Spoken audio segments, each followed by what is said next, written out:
क्या इस प्रस्ताव से आप लोग सहमत हैं? अगर है तो दोनों हाथ उठाकर सहमति जताएं। चलिए, बहुत बहुत धन्यवाद आप लोगों का। वे हमारा शोषण करेंगे, हमारे लोगों का शोषण करेंगे। तो जिन जंगल जमीन के लिए हमने लड़ाइयाँ लड़ी है, उस सरकार का हिस्सा हम क्यों बने?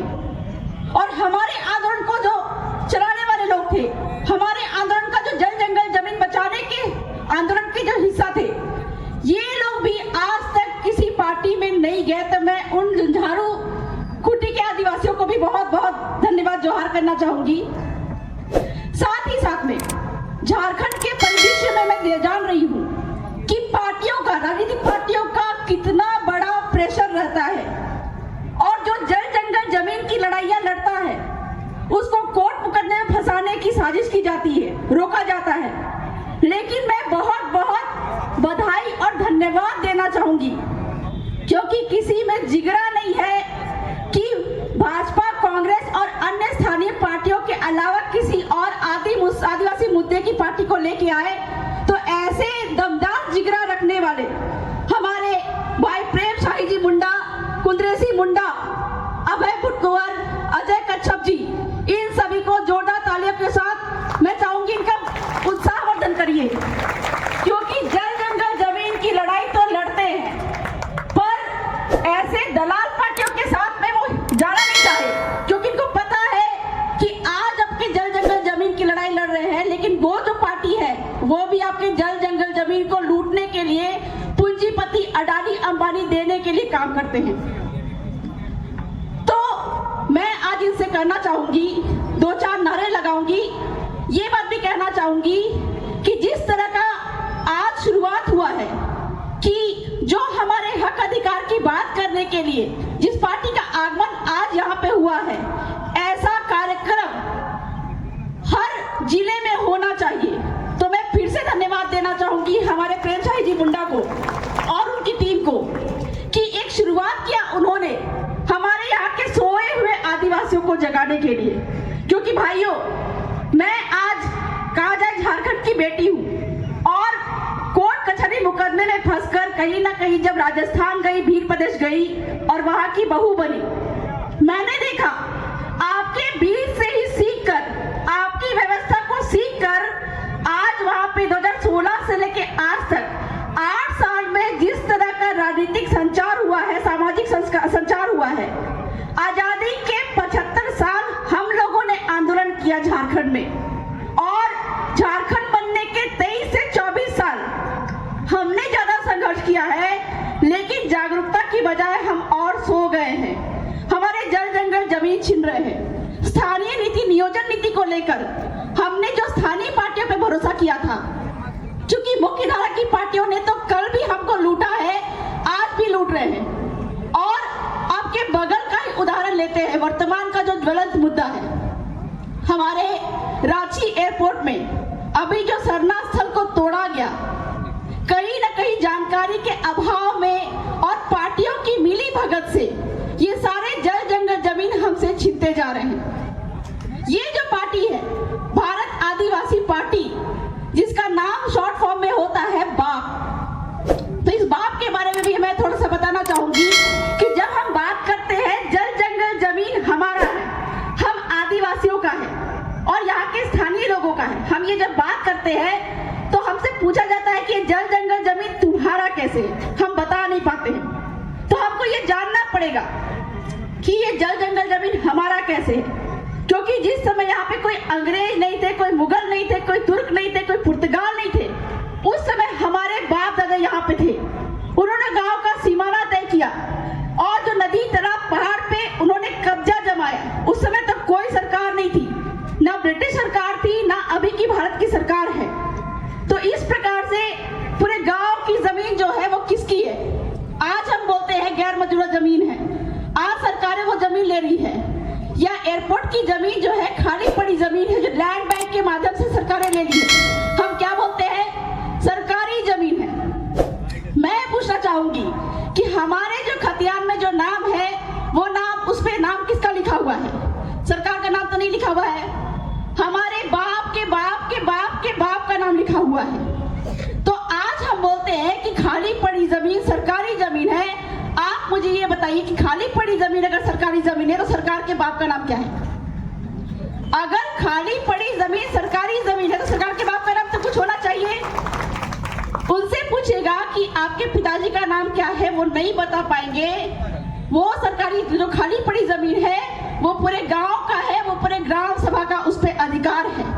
तो ये सारी बातें जो हैं, ये भारत आदिवासी पार्टी के जितने भी प्रत्याशी होते हैं, जितने भी वहां पे नवनिर्वाचित जो अभी सदस्य गए हैं, सांसद बने हैं, इन सबों को पता है। और वो वहां पे सदन पे कानून संविधान की बातें रखते हैं। और आज तक 75 साल में जितने भी आपके अन्य पार्टियों के जो लोग गए हैं, वो लोग ना आपके रीति रिवाज जानते हैं, ना आपका कल्चर सिस्टम जानते हैं, ना कानून संविधान का एबीसीडी जानते हैं। और उनको टिकट देने वाले लोग कौन लोग हैं? क्योंकि उनको टिकट जो मिलता है ऊपर से मिलता है, और ऊपर से मिलने के बाद में उनको जो टिकट देने वाले लोग हैं वो अडानी अंबानी कंपनी वाले हैं, उनको चलाने वाले अडानी अंबानी कंपनी वाले हैं। इसलिए वो जब सदन में जाते हैं तो वो आपकी बात क्यों रखेंगे? वो अडानी अंबानी कंपनी को फायदा पहुंचाने की बात करेंगे। ऐसा कानून लेके आएंगे जिससे अडानी अंबानी कंपनी को, पूंजीपतियों को फायदा हो, दूसरों को फायदा हो।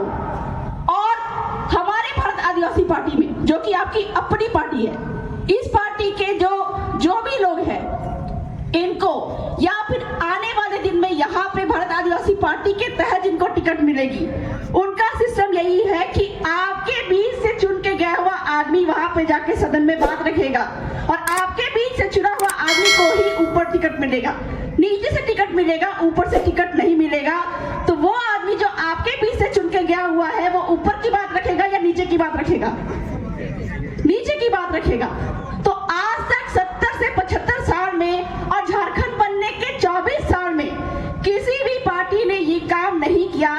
इस कारण से 2.5 महीने में ये जो विचारधारा है 2016 से चल रही है, लेकिन पार्टी के फॉर्मेशन के 2.5 महीने के भीतर 4 विधायक निकले और 9 महीने में 1 सांसद निकला। और वहां पे सदन में दहाड़ के आपके जल जंगल जमीन खनिज की बात रख रहा है, आपके हक अधिकार की बात रख रहा है। और केवल बात ही नहीं रख रहा है, वहां पे जो मूवमेंट चला है, ये भारत आदिवासी पार्टी चला है। इस पार्टी से मुद्दे को केवल मुद्दा ही नहीं बनाया गया है, बल्कि मुद्दे का वहां पे समाधान भी निकाला गया है। अगर हम बात करें कि आपकी यहाँ पे एयरपोर्ट की जमीन, ये जमीन के बारे में बता दूं, या फिर झारखंड के आदिवासी क्षेत्र के किसी भी जमीन की बात बता दूं, CNT-SPT एक्ट में ये साफ लिखा हुआ है कि आदिवासी की जमीन बिना कलेक्टर की पूर्व मंजूरी के किसी को नहीं दी जाएगी। चाहे वो केंद्र सरकार हो, चाहे वो राज्य सरकार हो, चाहे कोई भी व्यक्ति हो, किसी को भी कलेक्टर महोदय की पूर्व मंजूरी के बिना नहीं दी जाएगी। और आपके बिना पूछे वो जमीन बिना कलेक्टर के पूछे किसी को दी जाती है, तो सबसे बड़ा जिम्मेदार कौन होता है? कलेक्टर महोदय होता है। तो सीधा सीधा उपाय यही है कि कलेक्टर महोदय को ग्राम सभा के माध्यम से पूछा जाए कि ये जमीन आपने गलत तरीके से कैसे दी, और फिर भी वो नहीं माने तो फिर कलेक्टर महोदय पे भी आईपीसी और सीआरपीसी के सेक्शन के तहत केस लगा के उनको कोर्ट मुकदमा में फंसाना होगा। ये बात हुई है जबलपुर में, गलत तरीके से आदिवासियों की जमीन कलेक्टर महोदय ने दिया दूसरों को, और वहां पे उन पे केस लगा। तो ये कानून संविधान की बात के साथ में जल जंगल जमीन बचाने की बात सिर्फ और सिर्फ आपका भारत आदिवासी पार्टी ही कर सकता है।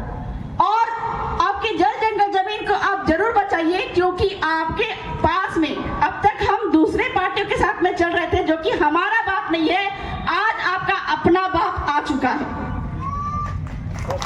तो झारखंड में बाप के इस धुआंधार कहा जाए कि अभी तो शुरुआत है, शुरुआत ऐसी है तो अंत कैसा होगा। और हमारे आदिवासियों की एक आदत है, क्या आदत है कि वो पहले देखते हैं, क्योंकि 70 से 75 साल में और झारखंड बनने के 24 साल में उन्होंने राजनीतिक पार्टियों को, कई तरह की राजनीतिक पार्टियों को देखा और उनसे प्रताड़ित हुए। इसलिए दूध का जला मट्ठा फूक फूक के पीता है, और इस कारण से भारत आदिवासी पार्टियों को भी वो अभी देखना चाह रहे हैं। इस कारण से आज वो बस होती है। और मुझे पता है कि आज के बाद चूंकि जिस तरह का माहौल हमको दिख रहा है झारखंड में, हर जगह पे चर्चा है भारत आदिवासी पार्टी की, और दूसरी पार्टियों में भी इसकी चर्चा के साथ में खौफ भी पैदा हो चुका है। तो ये कारवा, जैसे राजस्थान में वहां पे सांसद विधायक कुछ ही दिनों में आए, आपके पास में 2 से 3 महीने हैं, इन 3 महीनों में हमको अपने यहाँ से कई सारे विधायक निकाल के हमको सरकार को ये बताना पड़ेगा कि आदिवासी भी सबके बाप हैं। तो अंत में मैं यही कहना चाहूंगी कि आदिवासी एक तो जुड़ते नहीं है, बहुत जल्दी किसी पे भरोसा करते नहीं है। और हमारे भारत आदिवासी पार्टी के संस्थापक सदस्य कांति भाई रोध, इनका एक स्टेटमेंट है।